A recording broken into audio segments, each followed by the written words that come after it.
mengajar. Baik,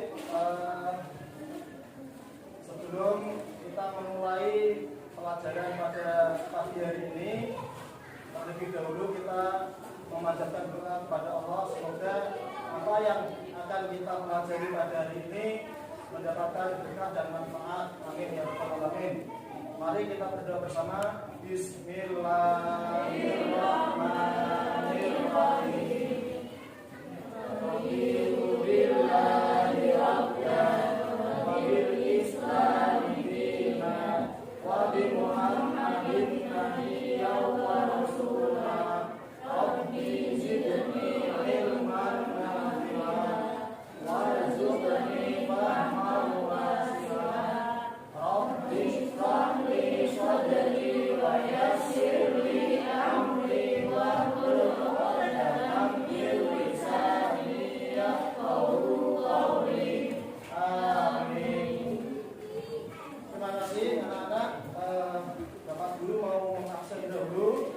Siapa yang hari ini tidak hadir?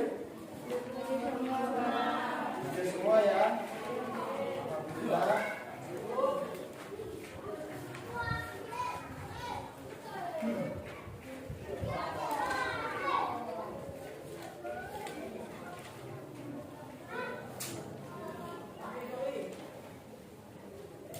Bapak Guru mau bertanya terlebih dahulu sebelum melanjutkan materi hari ini.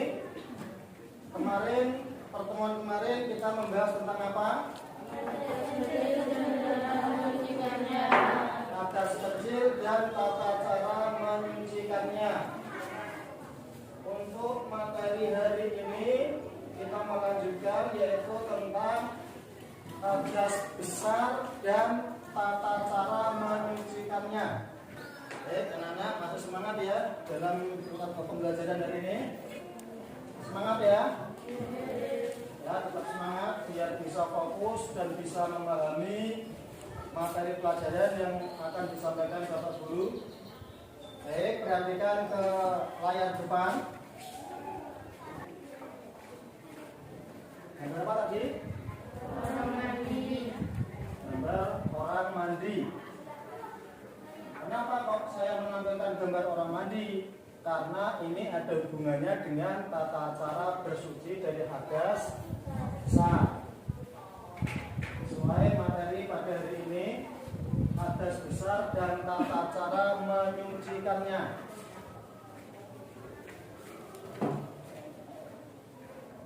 Sebelum kita mulai, perlu kalian ketahui tujuan pembelajaran pada kali ini adalah peserta didik mengetahui pengertian hadas besar, bisa membedakan antara hadas besar dan hadas kecil, bisa menyebutkan penyebab hadas besar, mengetahui hal-hal yang dilarang sebab hadas besar, dan mengaplikasikan tata cara bersuci dari hadas besar dengan benar. Ini tujuan pembelajaran hari ini. Pengertian hadas besar. Apa itu hadas besar? Hadas besar adalah hadas yang cara menyucikannya dengan mandi. Ya, beda dengan hadas kecil. Kalau hadas kecil kemarin cara menyucikannya dengan apa? Dengan wudu. Sedangkan hadas besar cara menyucikannya dengan mandi. Mandi untuk menghilangkan hadas besar disebut mandi janabah atau mandi jinabah. Dan bila ada halangan, sama seperti wudu, bila ada halangan, maksudnya halangannya adalah ketika orangnya sakit, terkena air, sakitnya akan tambah parah, maka diperbolehkan menghilangkan hadas kecil maupun hadas besar dengan cara tayamum. Itu kalau ada udur atau halangan. Kalau tidak ada halangan, maka wajib kalau hadas kecil dengan berwudu, kalau hadas besar dengan mandi. Dasar hukum yang mewajibkan mandi janabah adalah lanjutan ayat kemarin, yaitu surat Al-Maidah ayat 6. Wa in kuntum junuban fattahharu. Dan apabila kalian sedang junub itu orang yang jinabah, orang yang mempunyai hadas besar itu namanya junub. Fattahharu, maka bersucilah. Nah, dalam ayat tersebut yang dimaksud dengan bersucilah adalah mandi. Maka mandilah. Macam-macam mandi. Jadi mandi itu ada dua macam. Yang pertama mandi wajib, yang kedua mandi sunnah. Jadi ada mandi yang hukumnya wajib, ada mandi yang hukumnya sunnah.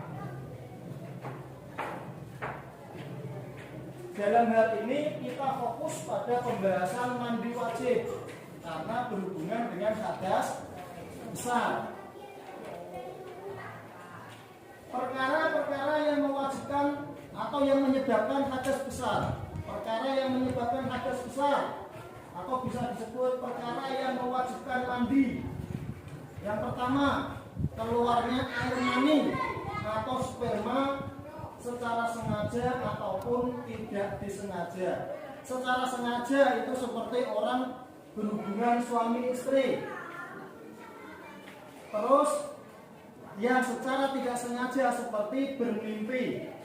Nah, mimpi keluar sperma. Ini wajib mandi besar.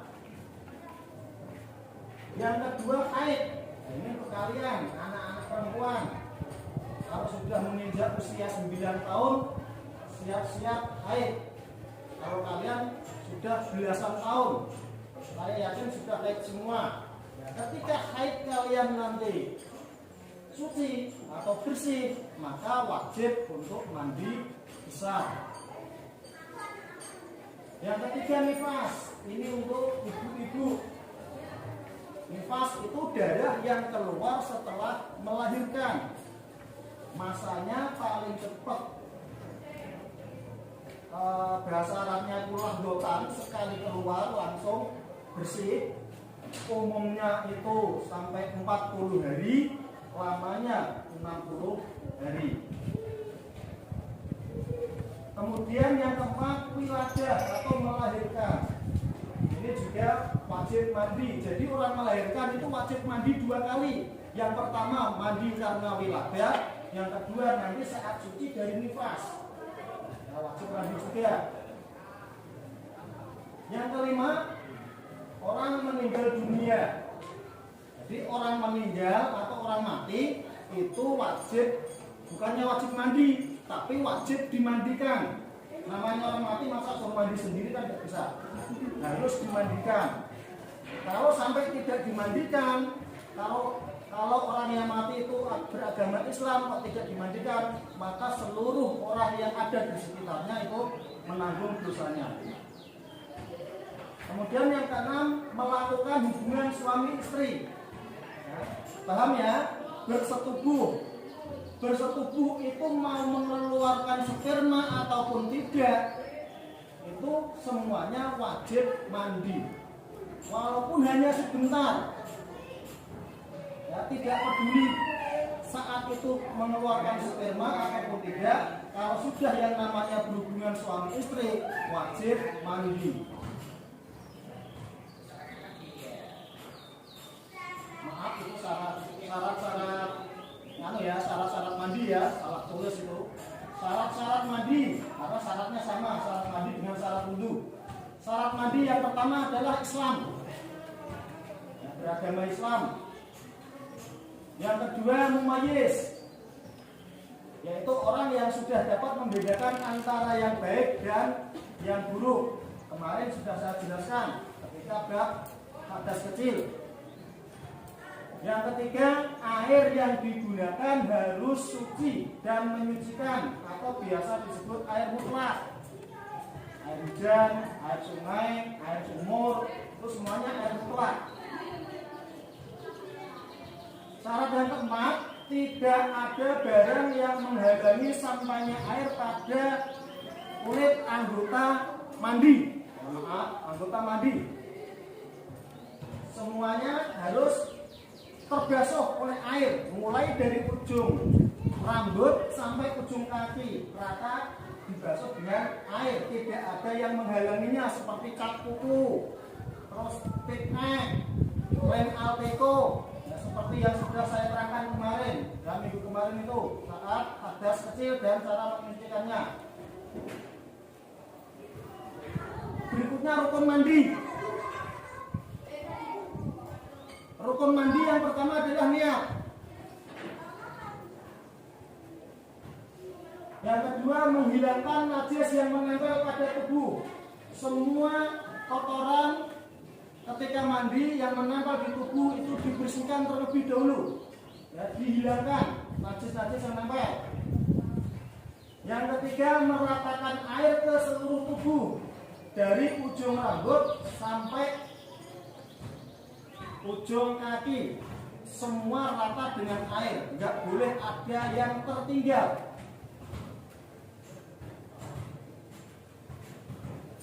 Macam-macam niat mandi wajib. Nah, tadi kan sudah saya terangkan macam-macam mandi wajib atau penyebab mandi wajib.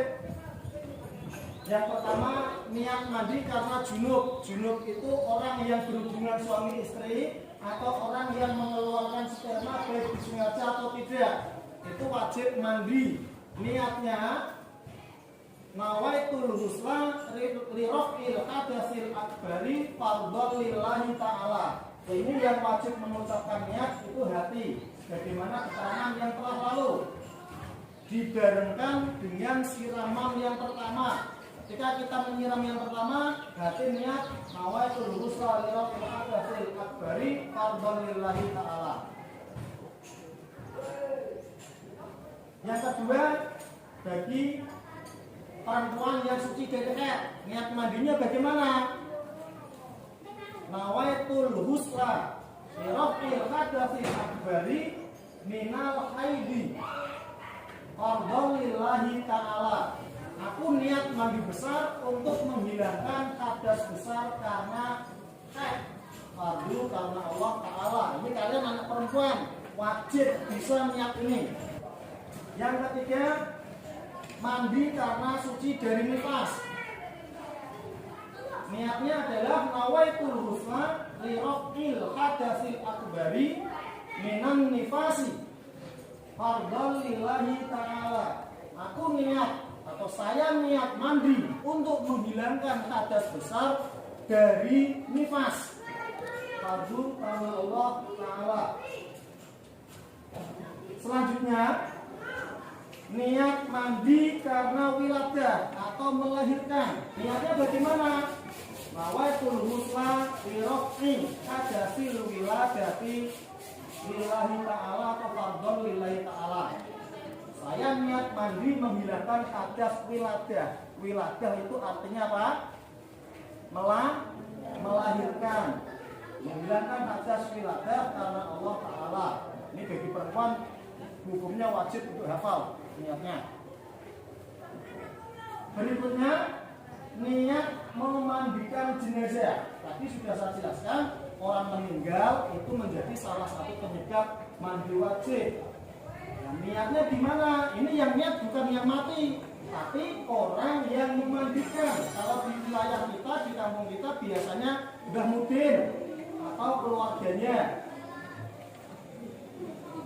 Niat memandikan jenazah, kalau jenazahnya laki-laki, nawaitul husla adaan an hadal mayyiti lillahi ta'ala. Saya niat memandikan untuk memenuhi kewajiban dari mayit laki-laki ini karena Allah Ta'ala. Ini untuk mayit yang laki-laki. Nah, sedangkan untuk yang mayit perempuan, nawaitul husla adaan an hadhil mayyitati lillahi ta'ala. Saya niat memandikan untuk memenuhi kewajiban dari mayit perempuan ini karena Allah Ta'ala.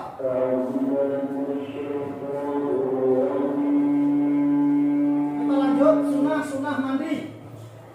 Yang pertama membaca basmalah sebelum memulai mandi. Kedua melafadzkan atau mengucapkan niat. Tadi niatnya sudah saya sampaikan. Yang ketiga berwudu. Keempat menggosok-gosok seluruh tubuh dengan tujuan membersihkan kotoran yang menempel pada tubuh. Kotorannya dibuang semua dulu, dibersihkan. Yang kelima tayamun, tayamun ya, tayamun bukan tayamum. Tayamun itu mendahulukan anggota badan yang sebelah kanan. Yang keenam membersihkan sela-sela jari tangan, jari kaki dan semua lekuk-lekuk tubuh. Ya, semua lekuk tubuh, lutut, terus siku-siku, leher, pantat itu semua wajib kita gosok semua supaya hilang kotoran yang ada. Yang ketujuh mualah, yaitu segera dalam membasuh anggota badan, tidak boleh santai-santai, segera. Yang kedelapan menyegerakan mandi wajib bagi wanita yang sudah suci dari haid dan nifas. Ya, untuk materi hari ini saya kira sudah cukup. Kita lanjutkan sesi diskusi. Silakan diskusi kalau sudah juga seperti biasa mencari satu pertanyaan masing-masing kelompok nanti diberikan setelah diskusi.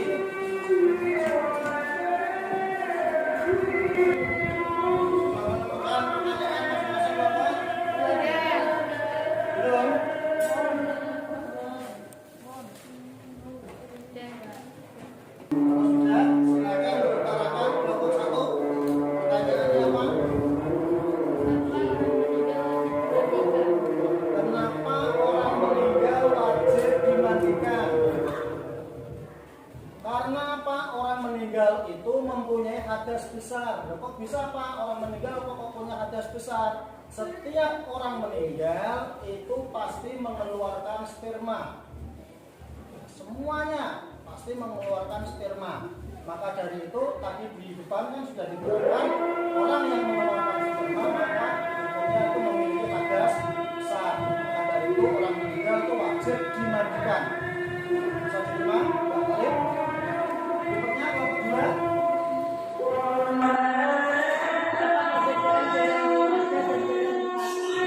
Apa perbedaan darah wiladah dan darah nifas?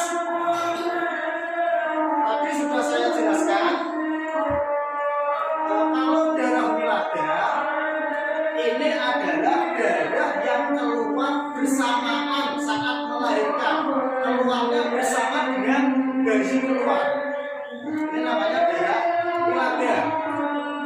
Maka dari itu setelah melahirkan, kalau kondisinya ibu yang melahirkan tapi sudah lumayan kuat untuk mandi, maka wajib mandi wiladah. Berbeda dengan darah nifas. Kalau darah nifas itu darah yang keluar setelah melahirkan. Setelah melahirkan. Kalau wiladah tadi bersamaan dengan melahirkan atau bayi yang keluar. Kalau nifas itu setelah melahirkan. Sebelum kita akhiri pertemuan hari ini, Bapak Guru mau menyampaikan apa yang sudah Bapak Guru sampaikan. Nomor 1, sudah simpulkan penyebab mandi besar atau hadas besar. Penyebab hadas besar, silakan disebutkan. Yang keras suaranya.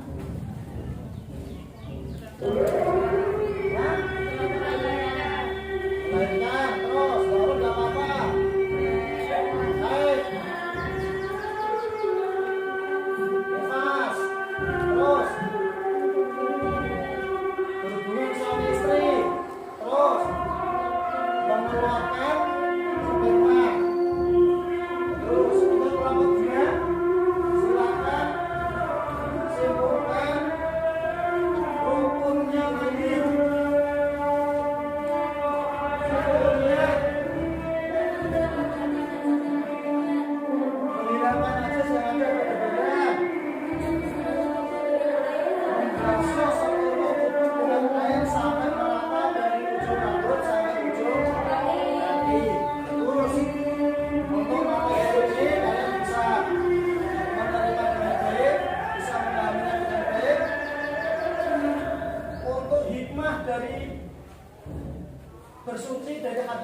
besar. Hikmahnya adalah yang pertama, menghilangkan kotoran-kotoran yang melekat pada tubuh kita. Yang kedua, memulihkan kesegaran dan kebugaran jasmani dan rohani kita. Yang ketiga, menjaga kesehatan, karena mandi itu bersih itu bakal sehat. Yang keempat, menjaga diri dari melakukan pelanggaran ajaran agama, khususnya yang tidak dibolehkan kecuali dalam keadaan suci. Itu hikmahnya bersuci dari hadas besar. Baik, anak-anak semua, untuk PR ya, saya kasih PR melanjutkan yang kemarin halaman 25 untuk yang esai saja. Kemarin yang pilihan ganda, sekarang yang esai saja dikerjakan di rumah. Alhamdulillah untuk kegiatan belajar mengajar pada hari ini sudah selesai. Semoga apa yang kita pelajari berkah dan bermanfaat. Mari kita tutup dengan bacaan hamdalah bersama.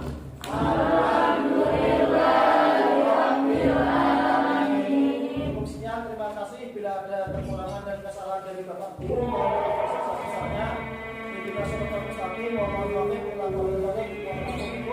Wassalamualaikum warahmatullahi wabarakatuh.